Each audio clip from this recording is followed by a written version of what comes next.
Breaking news చూస్తున్నాం. రంగారెడ్డి జిల్లాలోని మైనాబాద్ ప్రాంతంలో జరిగిన farm house drugs party case Telugu రాష్ట్రాల్లో సంచలనంగా మారింది. ఈ కేసులో జరిగిన పరిణామాలు, డ్రగ్స్ వినియోగం, రక్త పరీక్షల ఫలితాలు, పార్టీలో పాల్గొన్న వారి వివరాలు ప్రస్తుతం చర్చనీయాంశంగా మారాయి. ఈ కేసుకు సంబంధించిన పోలీసు రిమాండ్ రిపోర్ట్లో పలు కీలక అంశాలు బయటపడ్డాయి. ముఖ్యంగా స్విమ్మింగ్ పూల్ దగ్గర డ్రగ్స్తో పాటు మద్యం పార్టీ జరిగినట్లుగా పోలీసులు తమ రిపోర్ట్లో పేర్కొన్నారు. పార్టీలో పాల్గొన్న వారు లిక్కర్తో పాటుగా డ్రగ్స్ తీసుకున్నట్టుగా విచారణలో ఒప్పుకున్నారని చెప్పారు. ఫామ్ హౌస్లో జరిగిన ఈ పార్టీ ముందుగానే ప్లాన్ చేసినట్లుగా తెలుస్తుంది.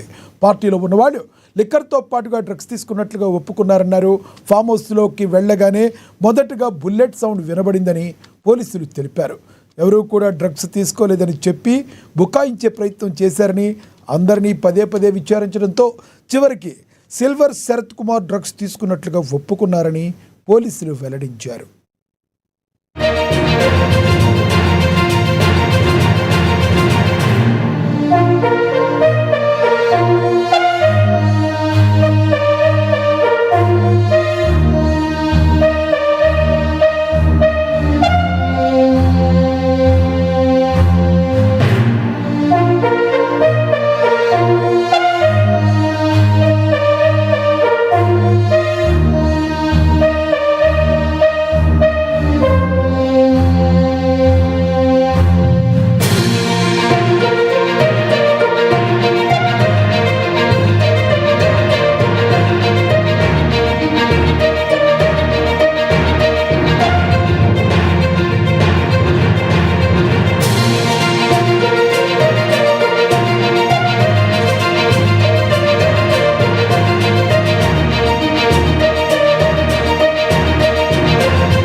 తెలంగాణ అసెంబ్లీ బడ్జెట్ సమావేశాలు ఇవాళ ప్రారంభమయ్యాయి.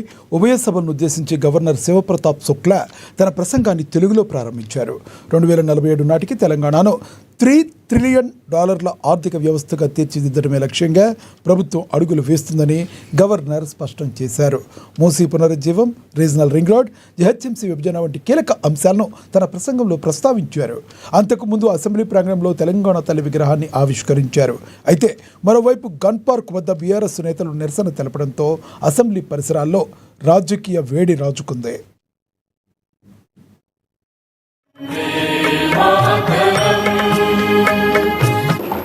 రాష్ట్ర అవతరణకు చేసిన త్యాగాలు, విశ్వాసాలను గౌరవిస్తూ ప్రజాపాలన స్ఫూర్తి ద్వారా మార్గదర్శకం పొందుతుంది. పాలనలో పౌరులను కేంద్ర విధంగా ఉంచడానికి ద్వారా ప్రతి కుటుంబానికి, సమాజంలోని ప్రతి వర్గానికి అభివృద్ధి ప్రయోజనాలు అందేలా చూడడానికి నా ప్రభుత్వం కట్టుబడి ఉంది. ప్రజాపాలన మార్గదర్శక సూత్రాలను నా ప్రభుత్వం దృఢంగా విశ్వసిస్తుంది. అంటే ప్రజా కేంద్రీకృత పరిపాలన. ఇక్కడ ప్రతి విధానం, నిర్ణయం మరియు కార్యాచరణలో ప్రజా సంక్షేమము, న్యాయం, గౌరవం కేంద్రం బిందువుగా ఉంటాయి. 2047 తెలంగాణ రైజింగ్ దిశగా మనము అడుగులు వేస్తున్నాం. సమ్మిళిత అభివృద్ధి తోకతో ప్రపంచ దిక్సూచిగా మన రాష్ట్రం నిలుస్తుంది అనేది ఈ విజన్. గత సంవత్సర కాలంలో సాహసోపేతమైన సంస్కరణలు, సంక్షేమ పథకాలు అందరికీ అందేలా మనం పటిష్టమైన పునాదులను వేశాం. ఈ రోజు ఈ ప్రయోజనాలను సంఘటితం చేసి అందరికీ గౌరవప్రదమైన విశ్వస్తు సమృద్ధి దిశగా మనలను నడిపించే ఒక రోడ్ మ్యాప్ను నేను మీకు అందిస్తున్నాను.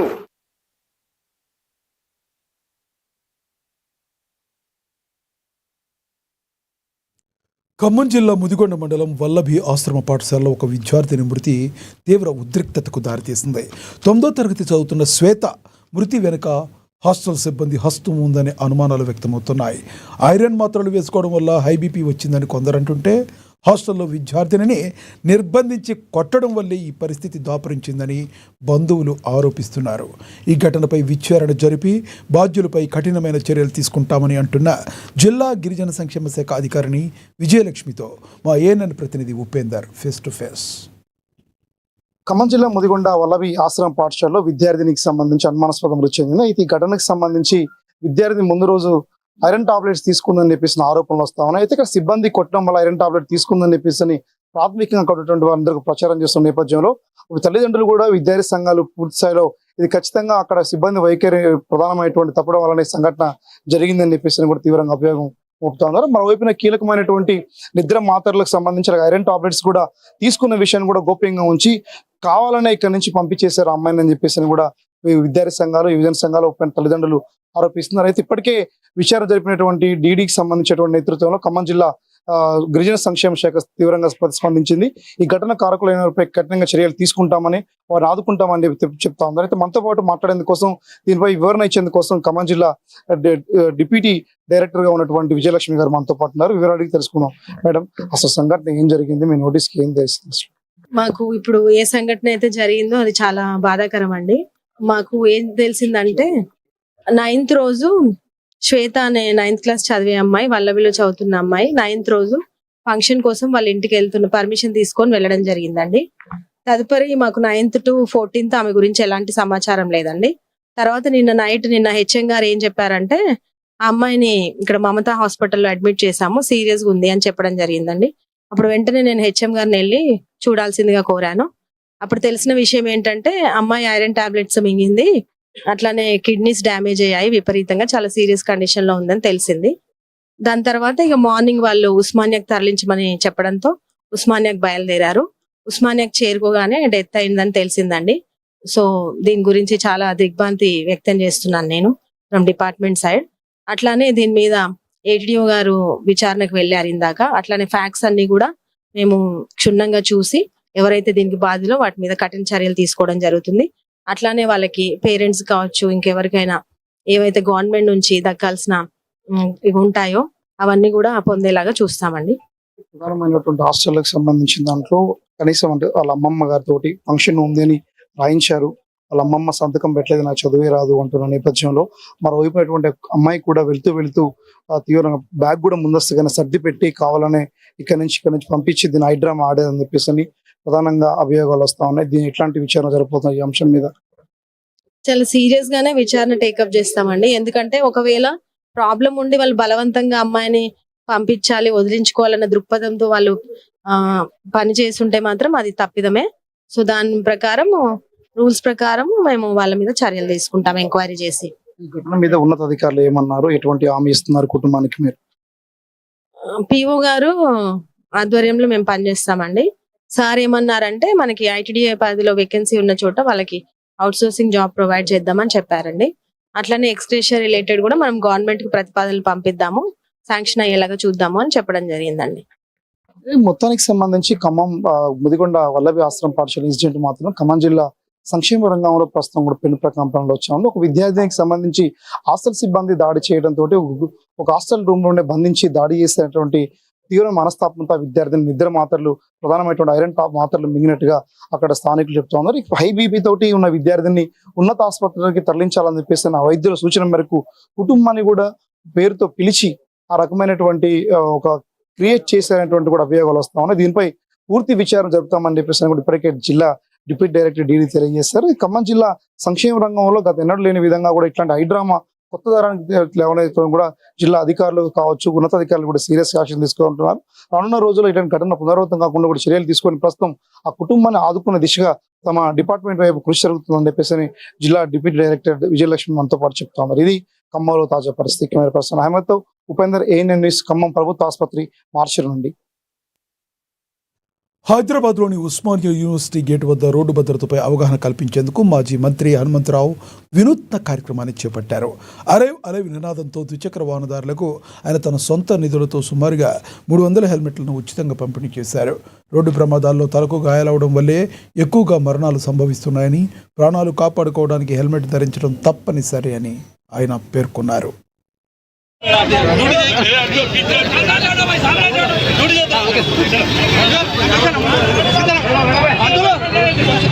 స్పీడ్ సైకిల్ మోటార్లు వచ్చినాయి, దాని మీద అని వెళ్ళిపోతుంది. కానీ ప్రాణానికి ఏమైతుందని ఆలోచన లేదు.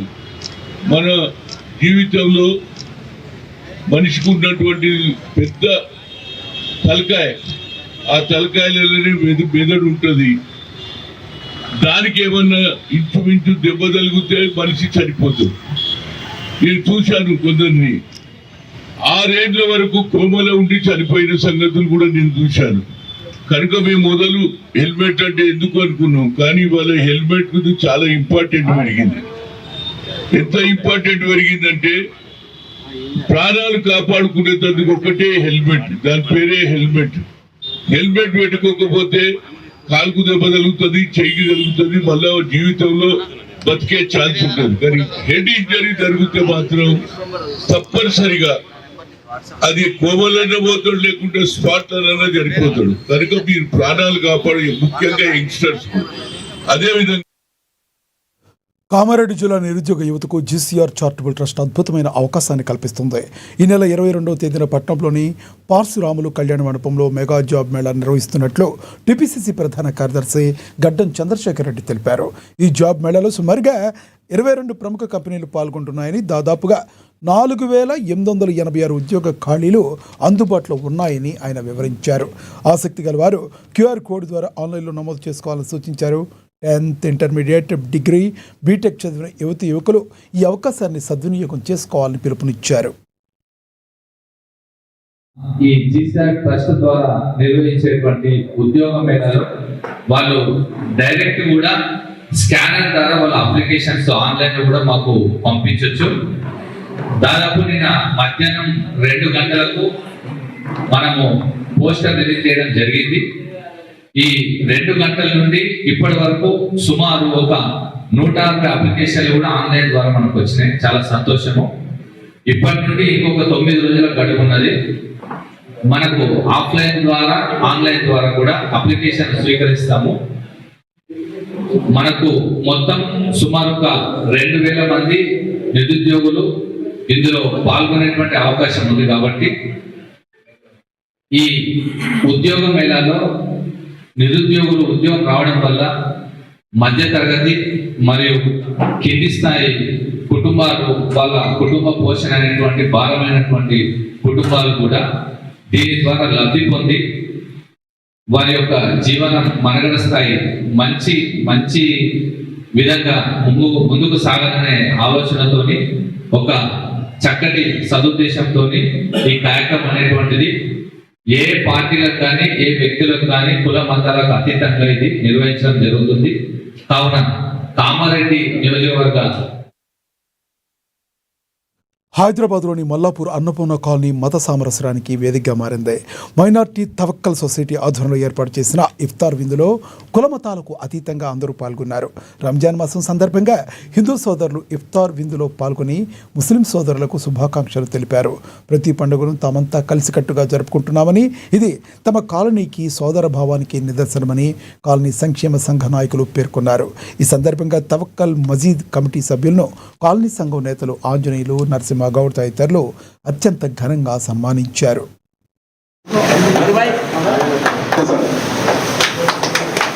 मेरा नाम मोहम्मद हाजिउद्दीन है. Tawakkal Muslim welfare trust chairman हूँ. తవక్కల్ ముస్లిం వెల్ఫేర్ ట్రస్ట్ చైర్మన్గా బాధ్యతలు వహిస్తున్నాను నేను. Annapurna colony 4th line MS line diamond నెక్ల ఆపోజిట్ మా మసీద్ ఉన్నది. మసీద్ గత 3 సంవత్సరాల నుంచి మేము మసీద్ కొనసాగిస్తున్నాము. ఈ యొక్క మసీద్ మా ట్రస్ట్ అండర్లో ఉంది, తవక్కల్ ముస్లిం వెల్ఫేర్ ట్రస్ట్ అండర్లో ఉంది. కాబట్టి మా కాలనీ హౌస్ ఓనర్స్ అసోసియేషన్ పెద్దలందరూ మా ఆహ్వానాన్ని మరణించి అందరూ వచ్చి మా యొక్క ఆశీర్వదించారు. అభివృద్ధి కోసం పాటుపడుతూ ఏ కుల మతాలను కించపరచకుండా వారికి సపోర్ట్ చేస్తూ మన కాలనీ గంగా జమున తైజీబ్ జైసా నడవాలని ఆశిస్తూ కోరుకుంటున్నాము. మా మైనారిటీ సోదరులకు, సోదరిమణులకు, మాకంటే చిన్నలకు, పెద్దలకు అందరికీ ఎవరి సిద్ధాంతాల ప్రకారం వాళ్ళు నడుచుకుంటూ అందరి సిద్ధాంతాలకు మనము అనుకూలంగా ఉండి మనము ఇలాగే అన్నదమ్ముల్లాగా ఉండాలి. ఏదైనా భేదాలున్నా ఎదురుగానే డైరెక్ట్ గా మనం మాట్లాడుకోవాలని, ఎదురువారు ఎవరో చెప్పింది విని మనం దానికి రెస్పాండ్ కావద్దని నేను చెప్తున్నాను. మేము దేవాలయ కమిటీ నుంచి కానీ, ఇక్కడ మన కాలనీ కమిటీ నుంచి కానీ ప్రతి ఒక్కటి ఒకరికొకరం సహకరిస్తాం కూడా. इस मस्जिद के पीछे और ये ट्रस्ट के पीछे जो मेहनत करे और इसमें हमारे अन्नापूर्णा कॉलोनी के जो एसोसिएशन है, जो अन्नापूर्णा कॉलोनी का ओनर्स का, वो लोग भी इसके अंदर बहुत मदद करे. वो लोग भी अभी तक आए और क्या बोलते मुबारकबाद दे के गए और वो लोग भी हमारे साथ आगे चल के काम करने के लिए रेडी है. और इंशाल्लाह हम भी हर जात वालों को, छोटे बड़े बूढ़े बड़े किसी को न देखेंगे. इंशाल्लाह हमारे जो मदद होती वो बराबर उनको मदद करेंगे. और ये हम अल्लाह से ये दुआ कर रहे कि इंशाल्लाह इसमें कोई रुकावट ना आए, ना कोई परेशानी आए, तो भाईचारे में मिलके इसको आगे बढ़ाए. इंशाल्लाह हम इसके ऊपर हम लोग सीएम किट भी लाकर जो है ना सब गरीबों में बांटे हैं अल्हम्दुलिल्लाह.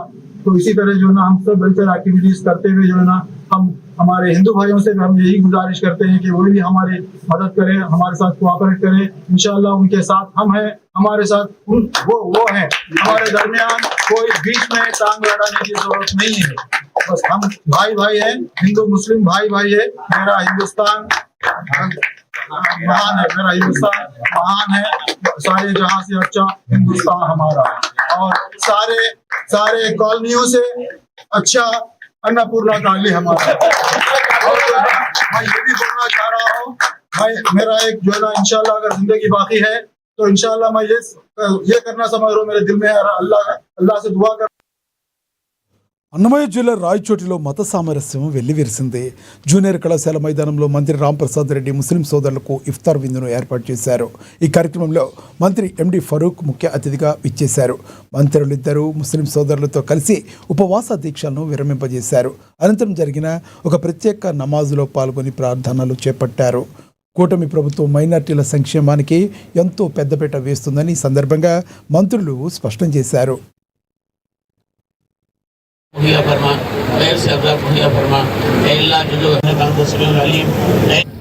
హిందూ ముస్లిం సోదరులు అనాది కాలంగా బాయ్ అంటూ సంక్రాంతి పండుగ వస్తే రైతుల ఇళ్లకు మైనార్టీ సోదరులు పోతారు.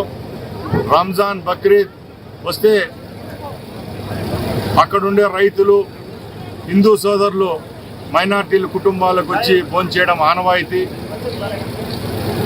ఎప్పుడు ఏ విధమైన సమస్యలు లేవనెత్తినప్పుడు కూడా ఎంతో ఆప్యాయతగా ఆ సమస్యలను చిన్నదిగా తుంచివేసి పరిష్కరించే తత్వం గల పట్టణం మన రాయచోటి. ఇలాగే ఎప్పుడూ సుఖ సంతోషాలతో ఉండాలని చెప్పి ఆ భగవంతుని ప్రార్థిస్తున్నా. అలాగే ఈరోజు రాష్ట్ర వ్యాప్తంగా గౌరవనీయులు పెద్దలు చంద్రబాబు నాయుడు గారు ముఖ్యమంత్రి అయిన తర్వాత ఎన్నో సంక్షేమ కార్యక్రమాలు మైనార్టీలకు జరిగాయి. ఈరోజు కూడా మన మైనార్టీ మంత్రివర్యులు రాయచోటికి రావడం, ఇక్కడున్న మైనార్టీ సోదరులకు కూడా భరోసా ఇవ్వడం జరిగింది.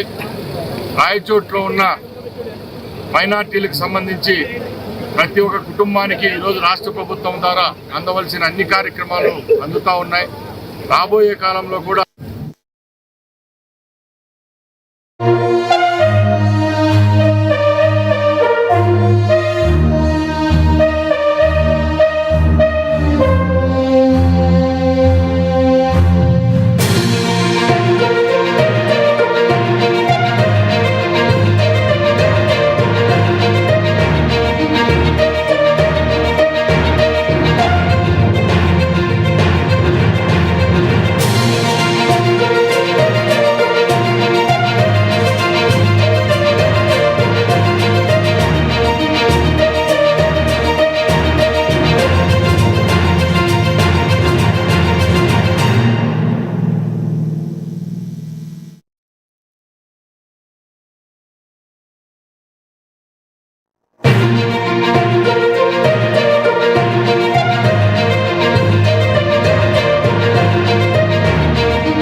బ్రేకింగ్ న్యూస్ చూస్తున్నాం. హైదరాబాద్ శివారు నార్సింగిలో దారుణం చోటు చేసుకుంది.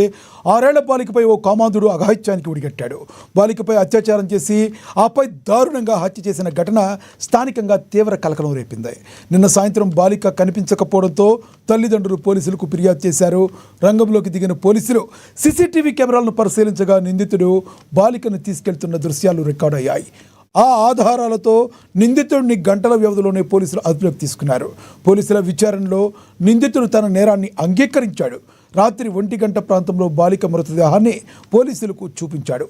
కేసు నమోదు చేసుకున్న పోలీసులు దర్యాప్తు ప్రారంభించారు.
दिखा रहा, खोज रहे हैं, खोजते थक गए।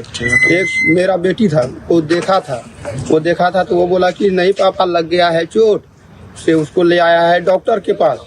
तो कहिए कौन ले आया है डॉक्टर के पास? उसका देखा है? तो कहिए नहीं उधर ले आया है। कहिए उसका रूम देखा है? कहिए हाँ रूम देखे हैं। वो रूम दिखाया हमको, रूम दिखाया तो वो ताला लगा के सो गया है, ताला लगा के सो गया है। अब ठीक हुआ, अब वो सो गया तो छोड़ दिए उसको। हम लोग खोजते खोजते थक गए, साहब को फोन किए, साहब बोला कि देखो अभी दिन है रे, तो खोजो अभी किसी बच्चे के साथ खेलता होगा। तो 7 बज गया तब बोले कि फोन करके साहब को बोले रमेश सर को, तो बोला रमेश सर बोला कि ठीक है हम जा रहे हैं, 5 मिनट में हम जा रहे हैं। अब यहाँ पर आए हैं कि कोई हलचल मच गया, पूरा एकदम कॉलोनी का आदमी एकदम पूरा छाता ऐसा आदमी जमा हो गया। तब पूछने लगा, कोई बता भी नहीं कर रहा है। तो बोला कि सीसी कैमरा तो बोल रहे हैं कि वो बच्ची नहीं दिखा रहा, खोज रहे हैं। खोजते खोजते थक गए। एक मेरा बेटी था, वो देखा था तो वो बोला कि नहीं पापा लग गया है चोट, से उसको ले आया है डॉक्टर के पास। तो कल ये कौन ले आया है डॉक्टर के पास, उसका देखा है।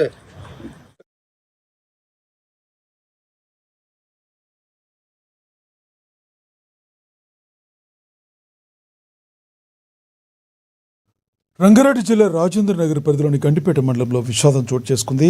స్థానిక ఇస్తాం చెరువులో ఈత కొట్టేందుకు వెళ్లిన ముగ్గురు యువకులు మృత్యువాత పడ్డారు. సరదాగా ఈతకు వెళ్లిన వారు నీటిలోకి వెళ్లి బయటకు రాకపోవడంతో ఈ ప్రమాదం జరిగింది. ఘటన గమనించిన స్థానికులు వెంటనే పోలీసులకు సమాచారం ఇచ్చారు. రంగంలోకి దిగిన పోలీసులు స్థానికుల సహాయంతో గాలింపు చర్యలు చేపట్టి చెరువు నుండి ముగ్గురి మృతదేహాలను బయటకు తీశారు.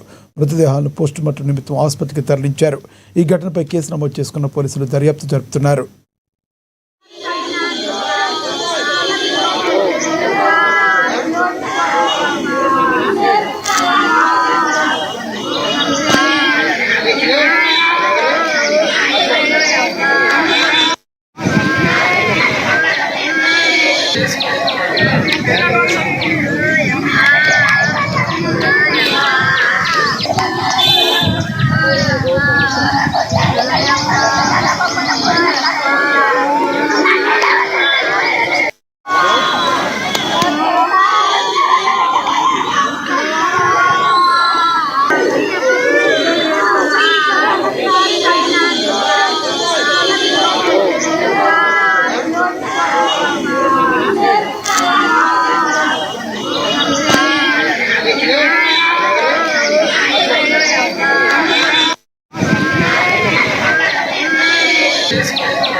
అన్నమయ్య జిల్లా రాయచోటిలో అమరజీవి పొట్టి శ్రీరాములు జయంతి వేడుకలు అత్యంత ఘనంగా నిర్వహించారు. మంత్రి రాంప్రసాద్ రెడ్డి ఈ కార్యక్రమంలో పాల్గొని డైట్ కళాశాల ఎదురుగా ఉన్న పొట్టి శ్రీరాముల విగ్రహానికి పూలమాలలు వేసి ఘనమైన నివాళులు అర్పించారు.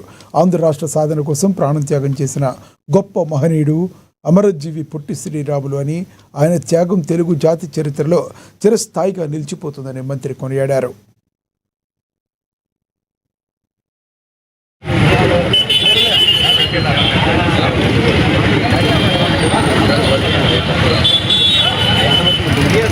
ఆ రోజు ప్రాణార్పణ చేసిన మహామనిషి శ్రీ పొట్టి శ్రీరాములు గారు. ఆయన్ను స్మరించుకొని తెలుగువాడు ఉండడు. తెలుగు వాళ్ళ కోసం పాటుపడిన ఇద్దరు మహనీయుల్లో తెలుగు కీర్తిని ప్రపంచవ్యాప్తంగా చాటి చెప్పిన గనుల్లో మొదటివాడు పొట్టి శ్రీరాములు గారు అయితే, రెండవ అన్న నందమూరి ఎన్టీ రామారావు గారు. దీన్ని ఎప్పటికీ తెలుగు ప్రజలు గుర్తించుకోవాలి. కూటమి ప్రభుత్వం ఏర్పాటైన తర్వాత రాష్ట్ర వ్యాప్తంగా గౌరవనీయులు ముఖ్యమంత్రి వర్యులు చంద్రబాబు నాయుడు గారి ఆదేశాల మేరకు ఈరోజు ఈ కార్యక్రమాన్ని జరుగుతూ ఉన్నాయి. అలాగే ఆయన ఎప్పటికీ తెలుగు వాళ్ళ యొక్క హృదయాల్లో ఉండాలనే దృఢ నిశ్చయంతో ఈరోజు రాష్ట్ర ప్రభుత్వం కూడా ఆయన యొక్క స్మృతివనాన్ని ఏర్పాటు చేయడం జరుగుతూ ఉంది. అక్కడ కూడా రేపు రాబోయే తరాలకు ఆ రోజు గుంటూరు నగరంలోని లాడ్జీ సెంటర్ వద్ద ర్యాపిడో కెప్టెన్లు తమ సమస్యల పరిష్కారం కోసం నిరసన చేపట్టారు. అంబేద్కర్ విగ్రహం వద్ద బైక్ ట్యాక్సీ డ్రైవర్లు గుమిగూడారు. ప్రస్తుతం ఉన్న రేటు తమకు గిట్టుబాటు కావడం లేదని ఆవేదన వ్యక్తం చేశారు. కనీస ఛార్జీలను సవరించాలని, కమిషన్ పద్ధతుల్లో మార్పులు తీసుకురావాలని వారు డిమాండ్ చేశారు. యాజమాన్యం స్పందించుకుంటే CIT మద్దతుతో తదుపరి కార్యాచరణ ప్రకటిస్తామని హెచ్చరించారు. ఈ ర్యాపిడో కంపెనీ ఏదైతే ఉందో కమిషన్లు లెక్కన ఇంత ముందు పాత కమిషన్లు 0 కమిషన్ ప్లాన్ ఉండే అది 29, 39 అలా ఉండేది. ఇప్పుడు 230 దాకా పెంచేశారు. ఇంకోటి మన రేట్ కార్డ్ అనేది దాంట్లో చూపించట్లేదు. ఆఫ్టర్ మొత్తం కంప్లీట్ చేసిన తర్వాత GST అని చెప్పేసి ఎక్కువ అమౌంట్ కట్ చేస్తున్నారు. మరి అది గవర్నమెంట్ కడుతున్నారా కట్టట్లేదా అది దానికి కూడా సమాధానం చెప్పట్లేదు. ఇక కొత్తగా పెట్టిందంటే బైక్ బూస్ట్ అనేది ఒకటి యాడ్ చేశారు. అది కస్టమర్ కి బైక్ లైట్ అనేది పడుతుంది. దాని వల్ల ఎటువంటి ప్రయోజనం లేదు, అటు కంపెనీకి లేదు, ఇటు మాకు లేదు. రేట్ కార్డ్ అనేది చాలా డిఫరెంట్ గా ఉంటుంది. రేట్ కార్డ్ అనేది ఎప్పుడు చూసినా 5 కిలోమీటర్లు 6 రూపాయలు 7 రూపాయలు తప్ప దాని మించి ఉన్నట్ల మాకైతే మినిమం మేము డిమాండ్ చేస్తుంది ఏంటంటే 10 రూపాయలు ఉండాలని చెప్పేసి, కిలోమీటర్కి 10 రూపాయలు ఉండాలని చెప్పేసి మేము డిమాండ్ చేస్తున్నాం. ఇంకోటి ఏంటంటే మాకు నైట్ ఫేర్ కూడా 30% ఎక్స్ట్రా అని చెప్తున్నారు. కానీ 30% ఎక్స్ట్రా ఇచ్చినా సరే దాంట్లో నుంచి మళ్ళీ వాళ్ళు కమిషన్ అనేది తీస్తున్నారు.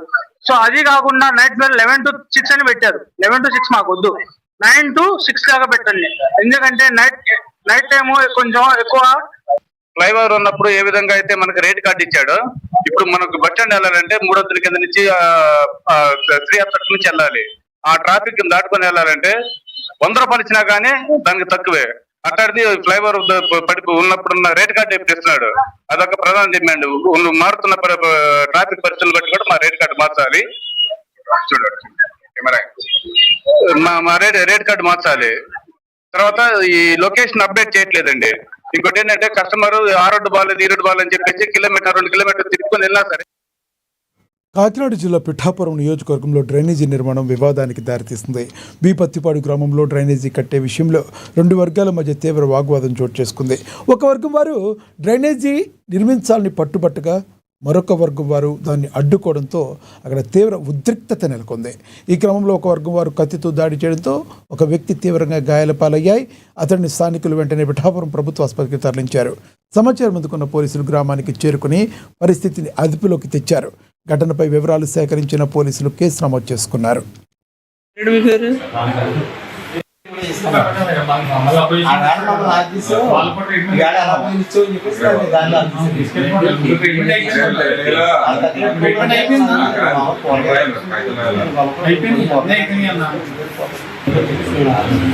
దారిలో సేకట్లో ఆఫీసరండి, బైపాస్ కొంచెం దగ్గరలో.